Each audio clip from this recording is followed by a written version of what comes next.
اليوم موضوعنا هو قديم وجديد.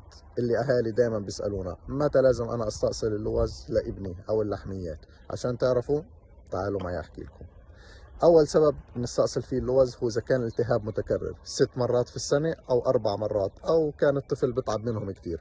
السبب الثاني إذا كان عنده مشكلة بالبلع أو بتأثروا عليه بالأكل خلال عملية الهضم. 3 إذا كان عنده مشاكل بالنوم زي الشخير، زي قلة النوم. 4 إذا له التهاب اللوز صار يزيد عنا وصار يعملنا خراج في اللوز نفسهم أو التهاب صديدي، وكمان كتير أسباب. إذا حابين تعرفوا أو تسألوا أي استفسارات تانية أنا موجود علشانكم. يومكم سعيد.